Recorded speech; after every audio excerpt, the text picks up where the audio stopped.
At the moment on the speaking list, we're still on item 11. I can hear music in the square coming. Christmas is about to happen. Exactly. We might still be meeting by Christmas Day if we don't make good progress this afternoon. So let that be an encouragement to everybody.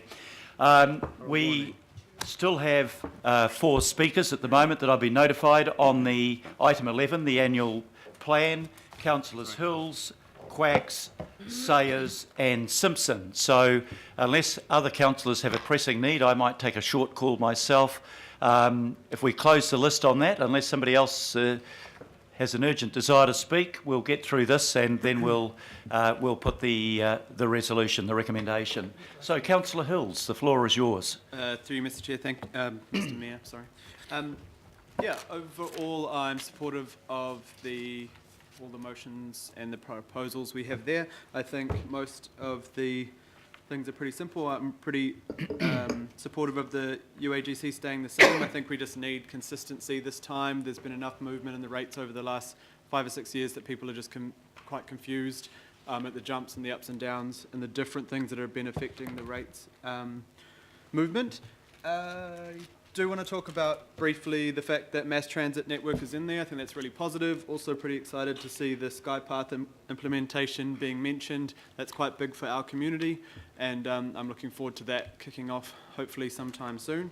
The other 2 things around the living wage and homelessness, I think, you know, when we talk about the living wage, we are talking about people and their families.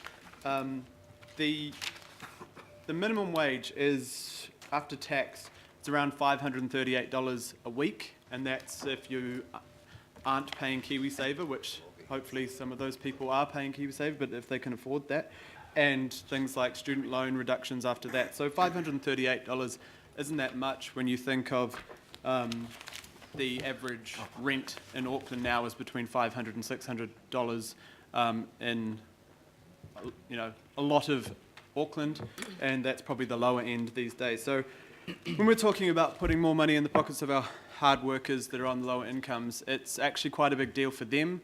I think that the $9 million you've talked about in the proposal, that includes the CCOs, so I assume somehow those that's being taken into consideration of what Councillor Cooper was talking about around the cost to the CCOs paying their staff more. And, you know, a lot of the people on low incomes in my community talk about never ever have gone to a concert or never ever been able to take their kids to the zoo and things like that anyway. So maybe a bit more money in their pockets will, you know, potentially give them a chance to do some of those things in our city.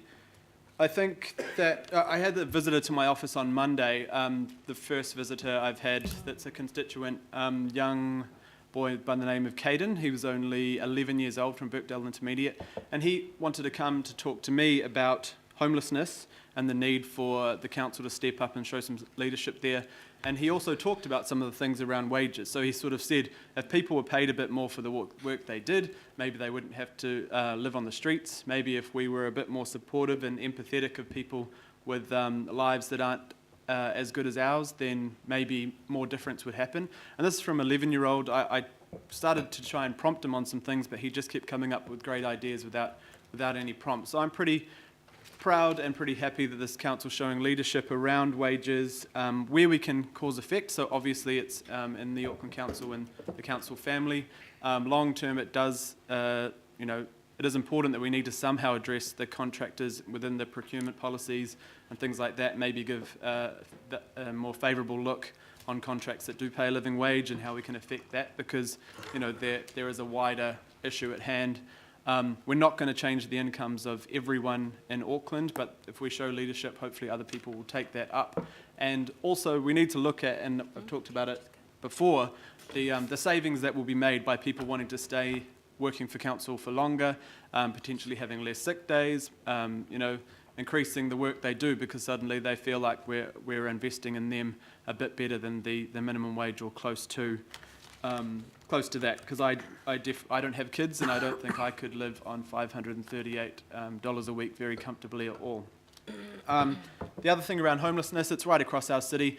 It's not just the streets of Auckland and the North Shore. We've got Te Paul House working with over 200 families on the North Shore at the moment. They've got between 14 to 16 families living there. A lot of those families are working families on low incomes as well, so that's another issue around the living wage. But you know, it's massive. DePaul House is seeing a family every single day, and that's never happened before.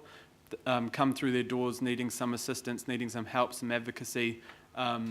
You know, so it's a big issue. We're not going to fix it ourselves, but I think us showing some leadership and working with the government, we're going to address the issue over time, and I think it's really important. So overall, I think the proposal in the first annual plan of this council is, it's not hugely exciting to a lot of people probably, but I think there's some really, really awesome parts of it that we can be proud of. And yeah, so I just want to support all the recommendations up there, and I think, I hope everyone else does too. So thank you. Thank you very much, Councillor. Councillor Quacks. Yeah, thank you, Mr. Mayor. Look, I think at the start you referred to this as a budget, and I think that's rather than the annual plan, because I think that confuses people if we don't call it the budget. So I think at some stage you referred to it as a budget, and overall, I'm pretty okay with it. The couple of things, though, Mr. Mayor, that I would have liked to have seen a little bit more rigour around, and the first one is the UAGC. The UAGC is at a very low level. I think it's about 12 or 13% of the average rate, and really that is quite low. And to only increase it by 2.5%, I think, is actually a bit of a slap in the face for all those hard-working people who have paid increased rates, 11, 12, 13, 14, 15% year on year, and now the only equity lever that we have in terms of rates is the UAGC, and we left that at a very, very low level. And in the past we've had debate about that. I know Councillor Brewer, who was here, and Councillor George Wood, who was here before, were rigorous around this, and but there's been absolutely no debate on this matter this time.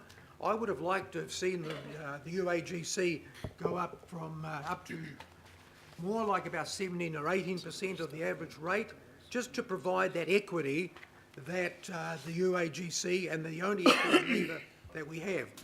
So I've got to say that I'm somewhat disappointed that that hasn't been addressed this time, Mr. Mayor, because while you've looked at the people on the very lowest wage, there are also people out there who pay rates, who live in their own home, who maintain their own property, who go to work or only live on a pension, and they are struggling because of the high rates that they are paying.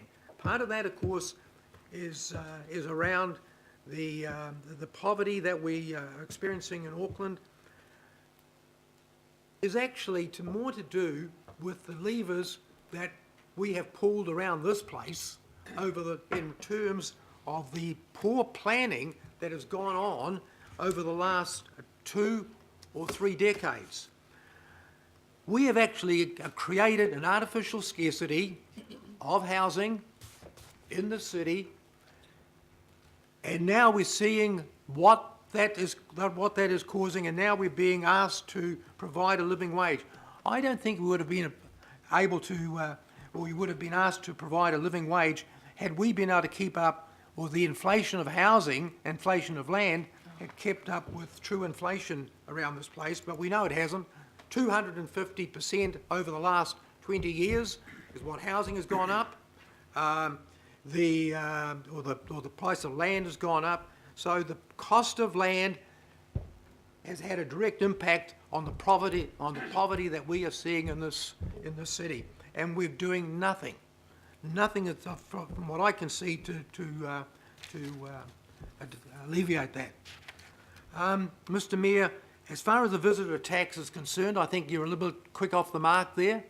I think we should wait to see what the government does with that. We should allow them to do the heavy lifting. They say they can raise $130 million. A lot of that will come back to Auckland for infrastructure to do with tourism, and so I think we're a little quick off the mark with that. I'm not against it, but I would rather see that distributed across the whole country, because the adverse effect of that could very well be that people decide to spend less time in Auckland than they do in Rotorua or the Bay of Islands or in some of the other spots around the country, because accommodation will be less there. And so people do take those things into account.